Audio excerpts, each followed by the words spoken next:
Walk anywhere in the city of Istanbul and you're walking on the past. Dig anywhere beneath the streets and you'll uncover thousands of years of history.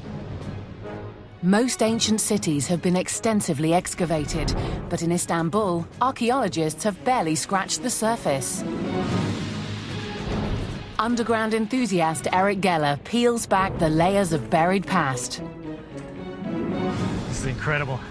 This is very impressive. Pretty amazing. We're underground Istanbul, but in a boat. There's an entire world beneath our feet, layer after layer, left behind by the Romans, Byzantines, and Ottomans. The cities of these fallen civilizations come back to life, and the empires rise from the ashes as we peel back the layers of time to uncover the cities of the underworld, Istanbul.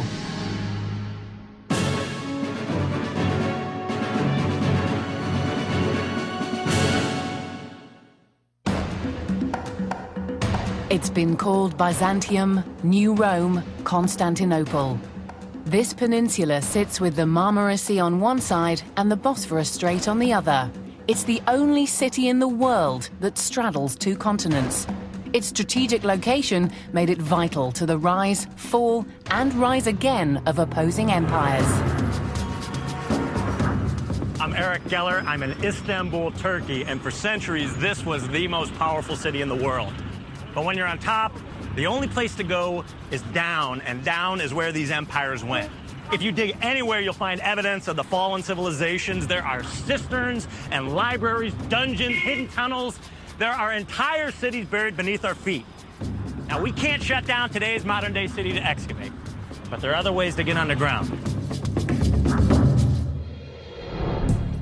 Istanbul is part of the Democratic Republic of modern Turkey. The city's 11 million inhabitants form a melting pot of cultures fallen empires have left behind.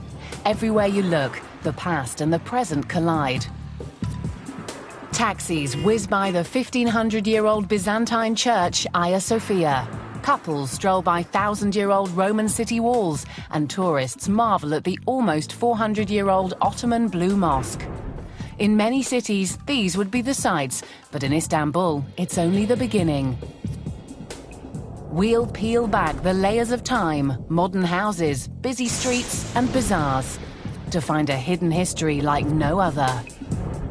Not a catacomb or a tunnel or two, but entire cities, stacked like bricks, each layer of history buried deeper than the next. The city began in the 7th century BC as a small Greek fishing village called Byzantium. 200 years later, the village became a part of the Roman Empire in 330 AD.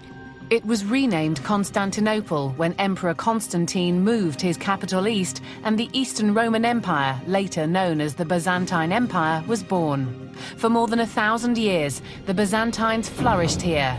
Then in 1453, Constantinople was conquered by the Ottomans and became Istanbul. Almost 500 years later, the modern Turkish Republic was born. For 27 consecutive centuries, the Greeks, the Romans, and the Turks built palaces, stadiums, bathhouses, and roads, each trying to outdo the one before. When the city was destroyed, the next generation simply rebuilt on the ruins of the past, adding their own layer, in some cases raising the ground level by more than 12 meters. An Ottoman mosque literally sits on top of a lost Roman palace. Blocks of flats manage not to cave into the ancient Roman cistern below. Understanding why begins almost 1,700 years ago, when Istanbul was the new capital of the Roman Empire. For centuries, this city's prime location made it the most desirable spot in the world. The Romans knew this, and they acted quickly to defend their new capital. They built impenetrable city walls, they chained off their harbors, and perhaps most ingeniously, they found a way to protect their greatest resource, drinking water. And it all started right here. The aqueduct was one of the Roman Empire's greatest engineering feats. In the 4th century, Constantinople's water began its journey 12 miles from the city centre, in the forest of Belgrade. Powered entirely by gravity, the precise slope of the aqueduct's construction carried large amounts of water across uneven ground until it was safely inside the city walls. The water was then diverted to one of 5 open-air cisterns. Here it would purify itself, depositing mineral and organic matter while keeping its pressure. The water then made its way into the many subterranean tunnels snaking beneath the streets. Its final destination was one of the thousands of underground cisterns, where it was stored until someone decided to pump water from the fountain above.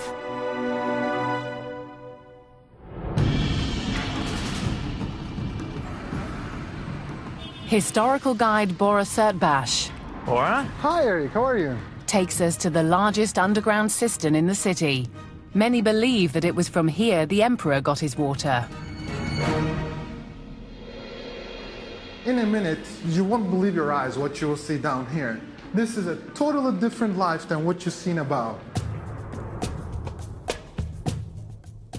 It's called the Basilica Cistern, but the Turks call it Yerebatan Saraye, or Sunken Palace. This is amazing. Look at the size of this place. This is a huge place. You would have no idea coming in off of the square. Yeah. I mean, there's restaurants right there. About here. There's a park right here. Police station, everything. This is massive. And we are going to see about over 100,000 square feet of an area here. This is the biggest underground cistern ever built by the Romans in this city. Emperor Justinian was responsible for building this cistern in the 6th century. He also built the nearby Hagia Sophia and was the emperor under which paganism died and Christianity flourished. During his 43-year rule, he reclaimed the Western Empire, reformed Roman law, and rebuilt much of Constantinople. The Basilica Cistern is one of the largest Roman structures left in the world. It's 140 meters long and 70 meters wide. The roof is supported by 336 marble pillars, spaced approximately 5 meters apart. The cistern was the key to the survival of the city, constantly under siege. The aqueducts, which acted as natural bridges, had to be broken to prevent entry. The water stored in the cistern helped sustain the residents of Constantinople for months at a time. After the conquest, 1453, when the Ottomans came into the city, nobody gave them a tour, okay? So they didn't know where is what. For that reason, the underground systems were not discovered for a long time. But even after they were discovered, the Ottomans didn't feel as vulnerable to attack as the Byzantines, so didn't rely on them as much. The Ottomans' cultural preference for running water added to the cistern's downfall. In the Turkish culture, still water is considered dirty. When it runs, it's clean water, and this is what we use. The Basilica Cistern was forgotten about until 1544, when a Frenchman, Pierre Gilles, became intrigued by the endless supply of water and fish the locals were pulling out of their basements. Gilles is credited with rediscovering the Basilica Cistern after being invited on a fishing trip underground. The Basilica Cistern lies more than 7.5 meters beneath the modern city. Over a vast area, everything you see, trains, restaurants, hotels, even the police station, is supported by the 6th century cistern. The marble columns credited with holding up the modern city were once submerged in water and were never meant to be seen. They were leftovers taken from nearby temples or monuments. How come it doesn't fall down? How come, the police station isn't right there? How come this whole city hasn't caved in? That's a good question. Now, at this point, we should remember the very important saying. City is built on 7 principal hills, like Rome. When they had a valley, they erect columns in there, put in the Roman arch, cover it. With 1 stone, you shoot 2 birds. You can have a water storage underneath, and you have a flat surface now above.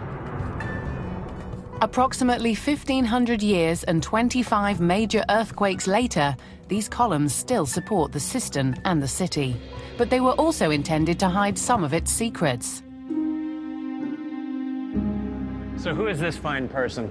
This is Medusa from the Greek mythology. Why is Medusa here? Is there some symbolic reason for that? That's a very good question, actually. One explanation is, since everything is recycled material here, this is what they needed.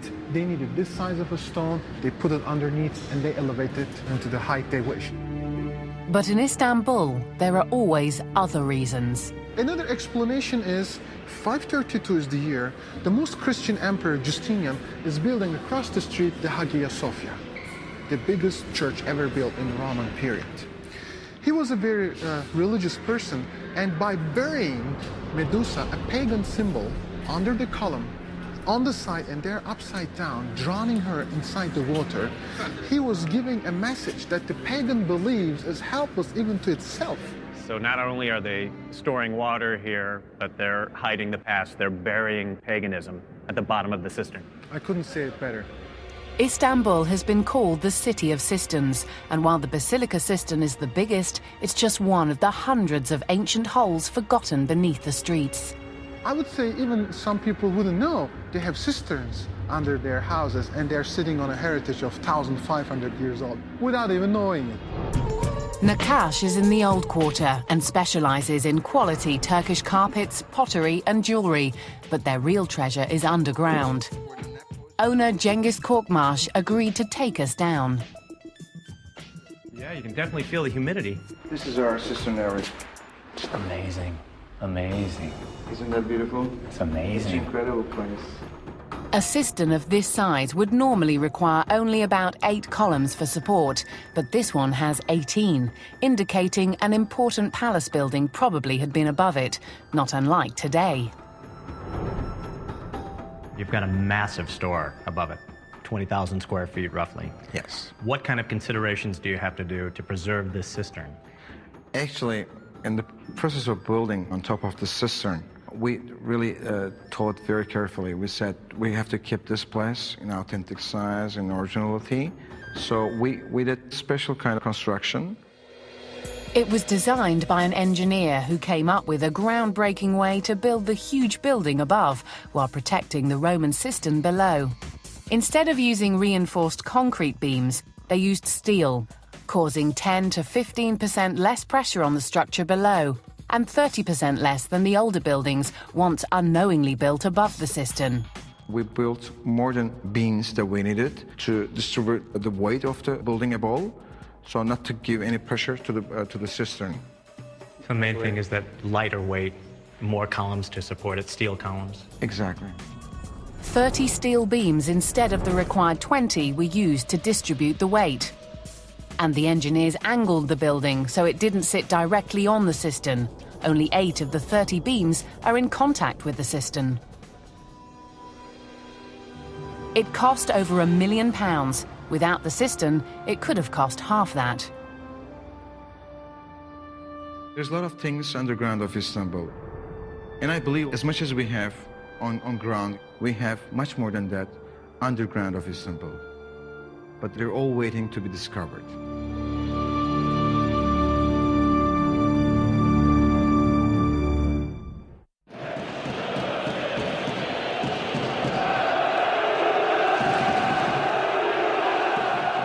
It's Saturday night in Istanbul, and this is the place to be. But when the Romans were here, they built the stadium twice this size. Now imagine deadly chariot races circling the field, the emperor and his family in the royal box, and about 100,000 screaming people just like these. Now this great hippodrome, it still exists. It's just about 15 feet beneath the city's streets. An ancient racetrack, twice the size of Istanbul's biggest football stadium, just disappeared beneath the ground.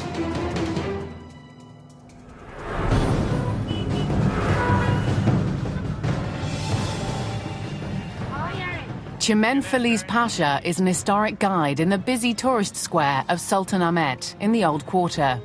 The modern city has spread far beyond the original Roman city walls and across the Bosphorus Strait into Asia. But remnants of the old city remain. In 306 AD, Constantine became emperor of Rome, called Constantine the Great by Christian historians for legalizing Christianity in pagan times, he also successfully united the vast Roman Empire. As the empire grew east, Rome's influence was stretched. So, in 324 AD, Constantine chose to move his capital to a strategic but provincial city called Byzantium, later Constantinople. Not long after, the Roman Empire's western provinces, including Rome, fell to the barbarians. In 330 AD, the Roman Empire, with Constantinople as its capital, became known as the Eastern Roman Empire, later the Byzantine Empire. Constantine's decision to relocate made Constantinople the most powerful place on earth. The palace, the hippodrome and the church, Hagia Sophia, were the three most important buildings of the empire. Today, Hagia Sophia is the only building of the three still standing above the ground.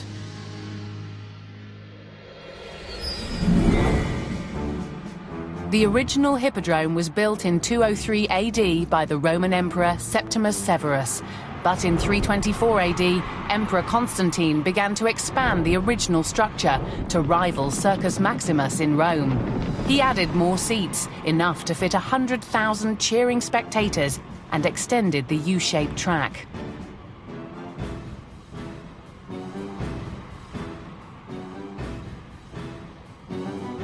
He decorated the center spina, or median, with monuments brought in from the regions. These monuments were a reflection of Rome's power, but were also used to deliberately block the view of the spectators, adding to the suspense as the chariots disappeared and reappeared from behind the spina as they rounded the deadly U-turns. The hippodrome was also a place for citizens to confront their emperor, sometimes resulting in bloody riots. After a chariot race in 532 AD, angry protesters began a revolt against Emperor Justinian. After 5 days of protest, between 30 to 50,000 rioters were slaughtered. Called the Nika Revolt, the bodies of its victims are rumored to be buried in the bowels of the hippodrome. Byzantine bones, spectators' seats, no one knows for sure what they'd find layered beneath today's pavement. But 3 surviving monuments from the hippodrome's spina serve as the perfect gauge for determining how much the ground level has changed in almost 1,700 years. If you go look down, you can see the original level of this spina. Right. And it is like almost 15 feet down. But Chimène suggested before we went down, we should go up to really understand the evolution of the hippodrome. We were given special permission to climb one of the 6 minarets or towers of the famous Blue Mosque, the highest vantage point in the old city. The iconic mosque took the Ottomans 7 years to build. Completed in 1616, it's believed to sit directly above the ruined western stands of the hippodrome and the remains of the royal box. We're climbing 135 steps. Low wire here. I never thought I'd be inside a minaret. A little darkness here. This is incredible. Definitely worth the climb. So you can roughly see what would have been the outlines of the hippodrome. From about that green fountain where the road follows around was this massive race course, goes around the obelisks, and right around that building all the way around here, you would have seen chariot races and all the festivities that went on in the hippodrome. This must have been a massive place. But the transition from horses rounding the tracks to modern streets didn't happen overnight. The tradition of the hippodrome came from the pagan Greeks, but in a city full of both Christian and Muslim influences, it's no wonder it ended up buried beneath the ground. This hippodrome, for 1,000 years, center, heart of the Roman Empire. It was important for Byzantine also, but the importance changed because in paganism, you live in this earth, in this life, but in Christianity, this is your suffering place. If you are going to be a good believer, you don't have time to joy for entertaining. The pious Byzantines may have had no time for the hippodrome, but it was another religious group who silenced the stands for good. In 1204, during the Fourth Crusades, the city walls were breached and the city was pillaged beyond recognition. Almost everything, including the hippodrome, was destroyed. They looted 4 5th-century bronze horses from the hippodrome and took them back to Venice. For centuries, they were on display at St. Mark's Cathedral. When the Ottomans conquered Istanbul in 1453, the Great Hippodrome was in ruins. The Ottoman Empire also paid importance to this place. This was the center of the city. That's why they built all their beautiful buildings around here.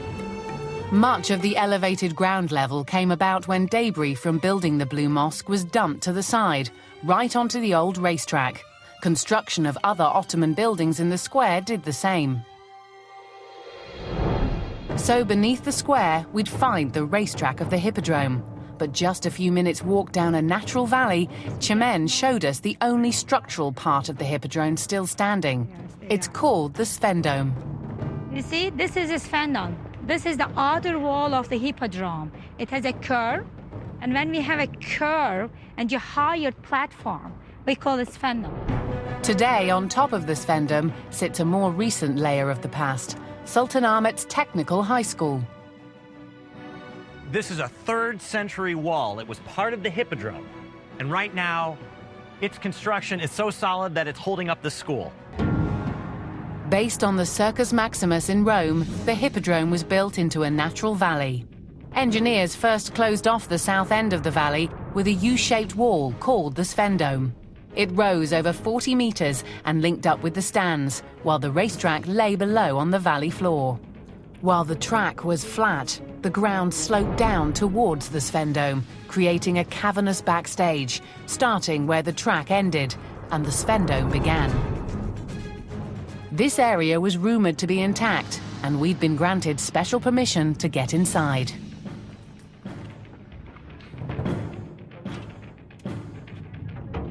A little difficulty opening the gates to the hippodrome. Buyurun açın. Pretty exciting here.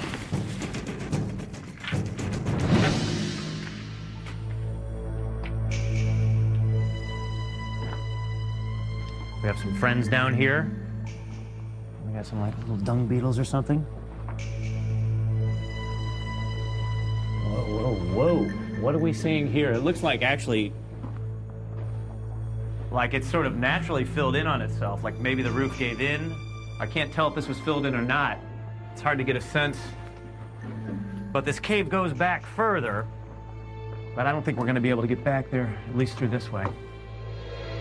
Off the circular corridor were about 6 rooms, and inside each, a caved-in entrance to another tunnel, possibly leading to the hippodrome. So this room and all these other chambers like this would have been behind the scenes. It would have been like in NASCAR, a pit stop, right? The race car blows a tire, needs more fuel. They might have come right in here. They could have had chariot supplies, wheels, water, anything you need. And 100,000 screaming people were standing right out there. I see steps. Oh, wow. Can you hear that? Can we explore down here? I hear something scampering around. Be careful, Eric. I'm trying to be careful here. Looks like it's a good 30, 40 feet up from here. And the masonry and the stonework looks impeccable. And it'd have to be if it stood up for, oh, let's say 15, 1600 years. Looks like I can't take another step down because it looks like it's flooded out down here. Yeah, this does look like it's probably the end of the road for us. Water seemed to prevent further exploration until... Hassan Bey? Yeah. Nice to meet you, Hassan. Hassan Oral is an urban cave explorer who's navigated tunnels and waterways beneath the entire city. Take some of the boats. Okay. So we've got simply a rubber raft in there? Yes. Rubber boat? Yeah. Okay. Have you ever been in here before? Have you been? No, this is the first time. So you don't know what you're going to find, do you? No. Down is the bill 80 is the one. Gotcha. Thank you. Okay, now let's go inside. Okay. Just going to grab whatever I can. We wanted to find the tunnels where the horses galloped into the hippodrome or passageways that led to the royal box. Yeah, I think there's a little bit of a leak. Could be. See, we're gonna get stranded somewhere in the hippodrome, and they'll find us 1,000 years later. Okay. All right, go now.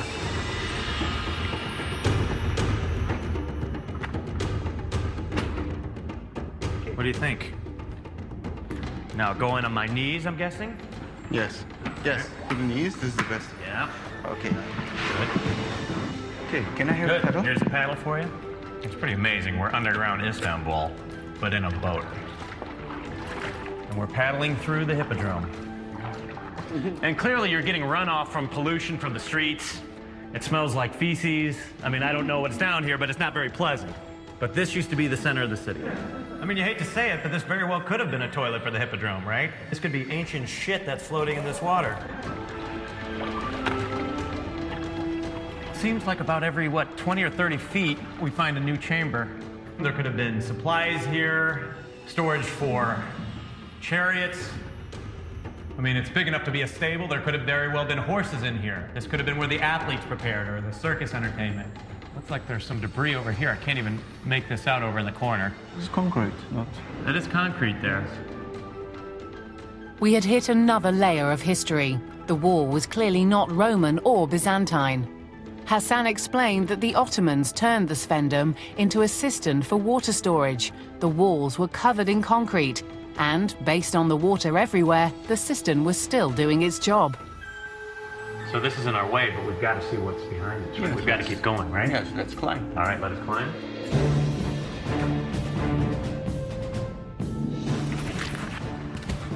Okay. All right, let's do it. All right, we're getting our first look. I'm going to tell you what I see here. This is exactly a flat face. It's a smooth face. We're dammed off right here, and it's a smooth face, and we don't have the equipment to get down. You can see more water down there in this tunnel, and maybe this tunnel right here would lead directly into the hippodrome. And I'm sorry to say I'm not going to be able to see it. So this is the end of the road for us. But Rome wasn't built in a day, and we're not going to discover everything about Istanbul and its underworld in one day either. And Hassan, you're going to be the one who gets to find out what's over there, huh? Yes, I think that we will come with more people and some more equipment, that we have a look. What's there?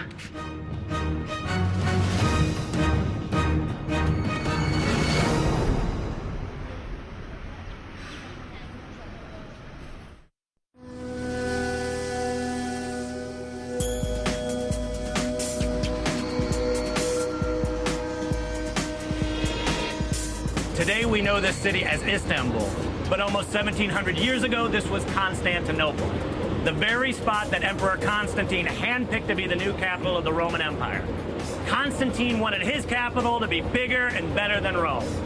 He started by building a palace that would become the envy of the world. So where is this grand palace now? The palatial complex Constantine built when he relocated his capital, called the Great Palace, was enormous. The compound began at the Sea of Marmara and continued all the way to the Hippodrome. It was like a small private city for the emperor and his royal court. The grounds held state buildings, throne rooms, churches, libraries, thermal baths, fountains, and ornate courtyards. The bronze gates, roaring mechanical lions, and mosaic tile pavements made it one of the wonders of the ancient world.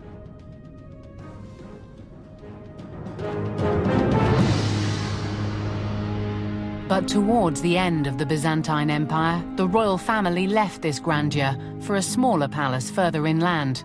No one's exactly sure why, but this decision was the start of the decline of the Great Palace. When the Fourth Crusade sacked the city in 1204, the Crusaders are said to have lived in the remains of the palace they helped to destroy. The Ottomans conquered in 1453 and began to rebuild the area to suit their needs, recycling materials left behind. Soon, the walls of the palace became walls of Ottoman homes. Byzantine stones helped build new mosques. After 470 years of Ottoman rule, the Great Palace slowly disappeared beneath the ground. Until 1912, when a fire raged through Sultanahmet Square, destroying hundreds of homes. As the debris was cleared away, Constantine's Great Palace rose from the ashes.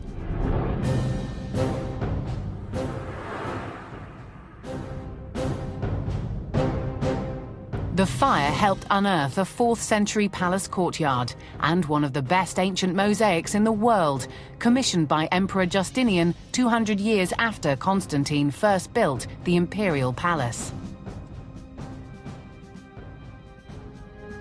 So essentially, this grand mosaic is a sidewalk for emperors. They would have strolled onto the hippodrome, perhaps, or another part of their palace.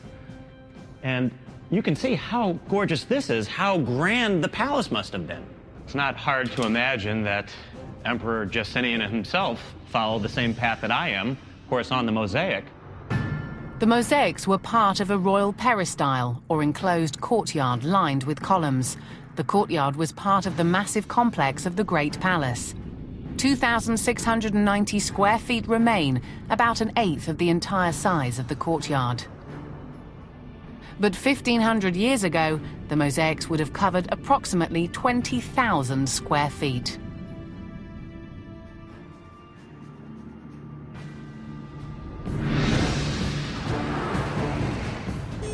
Archaeologist Feridun Özgürmüş knows the area well. Hello, sir. Very nice to meet you. Thank you for your time. He grew up in the old city and was playing in the substructures of the Great Palace before he or anyone knew what they were. This brick right here, right? If I remove this brick and keep digging, what am I going to find? The ruins of, in my opinion, ruins of the Great Palace. The ruins of the Great Palace, right underneath it. Because at the moment we're walking within the periphery of the Great Palace of ancient Constantinople.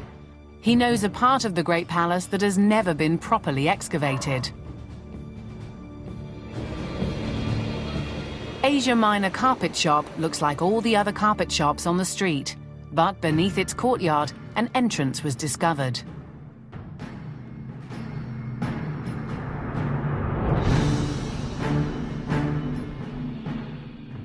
One wheelbarrow at a time, they emptied the hole and exposed 5 vaulted chambers, believed to be part of the substructure of Constantine's lost Great Palace.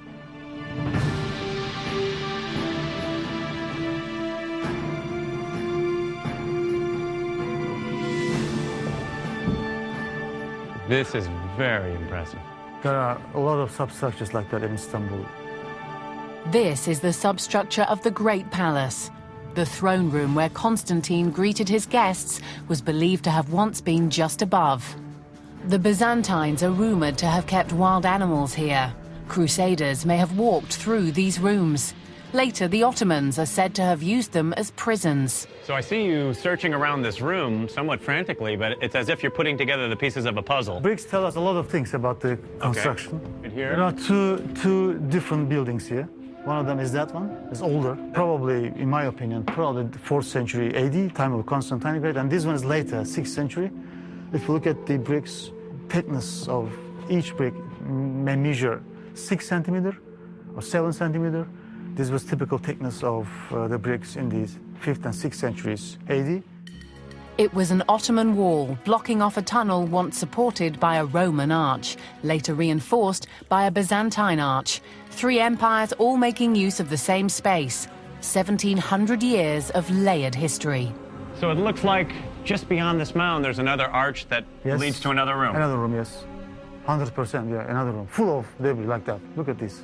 And all of these things very well could have led from the palace to Hagia Sophia to the hippodrome, because we're not that far away from the hippodrome. No, we're very near. So this could have led to the hippodrome. Yes, it could, yeah. That meant almost every building or shop above sat on top of a part of the substructure of the palace. There could be escape routes underneath the nearby hotel. A modern restaurant could be above tunnels that led exotic animals to the hippodrome. A taxi might be driving over one of the palace's lost libraries. It looks like a burial chamber. There's a niche with an arch. Usually tells in Byzantine archaeology is an arcosolium type of tomb. This could have been a tomb. It would be for an important person. Without proper study, there's no way of telling if this really is a tomb. But the physical evidence just added to the mystery of this city's subterranean world.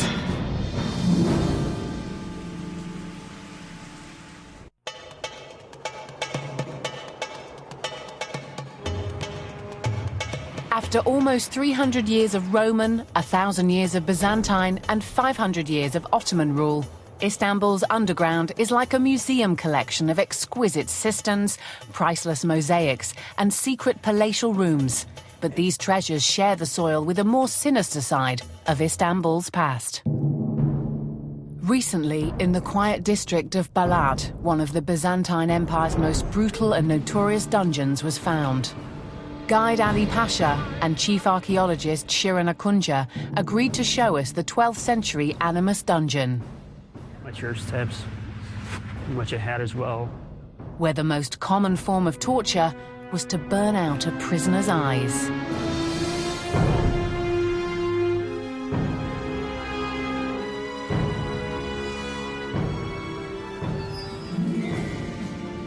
So if you look up, you get a good sense of how far down we are. And maybe from the bottom down, it's probably, what, about 60 feet, 80 feet, something like that?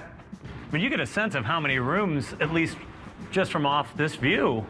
There's 1, 2, 3, 4, 5, 6 sections that I can see just right here. So this looks like quite a maze here.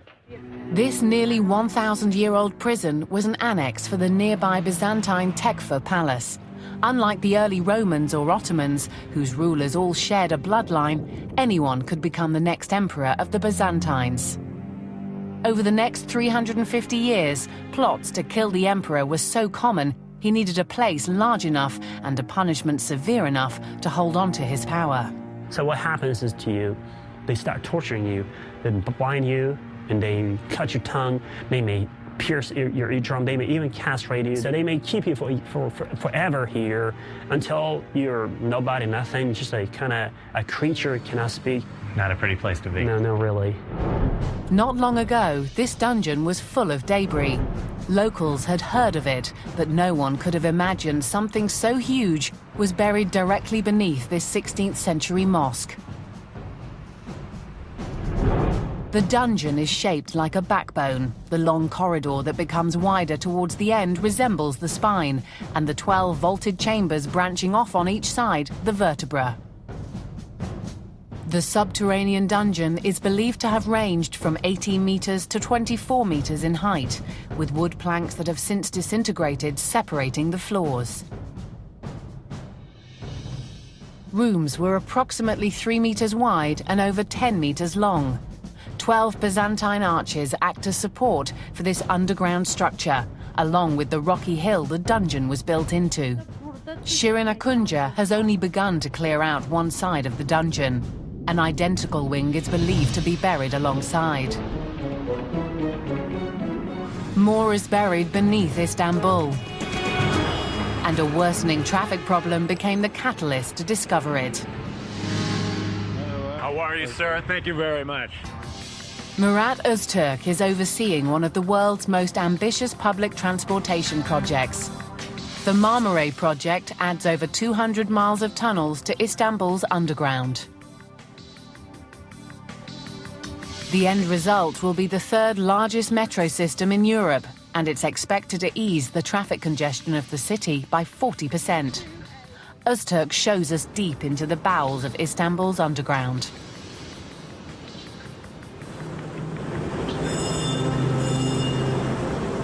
We're building a world in which 7 or 8 million people at the same time can move around beneath the ground in Istanbul. Digging without disturbing the past is difficult. It's important to dig deep. Some of the richest cultural layers left behind by the Byzantines and Ottomans are found 2 to 20 meters below street level, so the metro has to dig even deeper, to 22 meters or more. In addition, they used sonar to determine where artifacts were buried, and the path of the metro was mapped out accordingly. But in a city like Istanbul, you can meet with something else, something different, as every 10 meters below the surface. so we should be prepared to face any surprises. And so if you do run into an antiquity, you just change directions? If what we face is too massive, we might have to change our direction as well. To avoid this, teams of up to 80 archaeologists work quickly to safely remove whatever they can. When you talk about Istanbul, archaeologists are our partners. Archaeologists are the biggest supporters of our construction sites. At the Yenikapi Metro dig site a few miles away, official digging hasn't begun, but archaeologists are working against the clock to remove one of the dig's greatest finds from the path of the metro. Here, one half of the Dr. Jamal Pollock from Texas A&M University was brought in to help. And the main reason why I'm here is in one of their soundings, they stumbled on 2 shipwrecks. And I came here about 2 months ago, and since then, they've stumbled on 3 more. Wow. And maybe tomorrow we'll have another half a dozen. Dr. Pollock is an underwater archaeologist specializing in ancient shipwrecks. Now, Yenikapi is over a quarter mile away from the sea, but was once part of the massive Byzantine harbour. 4 meters down and over 1,000 years back into Byzantine history is the 11th century sea level. We're standing at the bottom of the late 10th, early 11th century Byzantine harbor floor. Okay, so 1,000 years ago, we'd be swimming right now. That's right. A storm probably caused this 11th century merchant ship to sink to the bottom of the harbour. The large port side in front of us lodged into the harbour floor and was immediately covered by a protective layer of sand. As soon as the ship sank, it was covered over, and even the people who lost the ship must have looked for it, and they lost it. But then over time, of course, the harbor silted in, and it became marshland. Then, of course, once the area dried up, it was used as an orchard or gardens, and then eventually the city took over from the 16th century onward, and then we have continuous habitation on top of the sea to the 21st century, and people living above it had no idea that this was once the sea and there are shipwrecks lying below them. And as a ship that's found right in the middle of the city, just by chance, only because they were constructing a metro, we have here before us perhaps a missing link between the earliest methods of shipbuilding and a method that we use today to build ships. And this is just one of thousands, millions of artifacts, things. If we just dig underneath Istanbul, we'll find them. That's right. Amazing. That's right. Amazing. 27 centuries, 3 empires, 1 historic peninsula. The ground is saturated, and the tiniest opening might be an entrance into one of the many unexplored layers of the underworld of Istanbul. It's a constant guessing game for archaeologists, engineers, and architects that may never end. Fast forward 2,000 years into the future to when this city begins expanding its metro. We're breaking ground for a new hotel. They begin digging a few feet beneath their modern layer and run into the 21st century. What will they find that we left behind?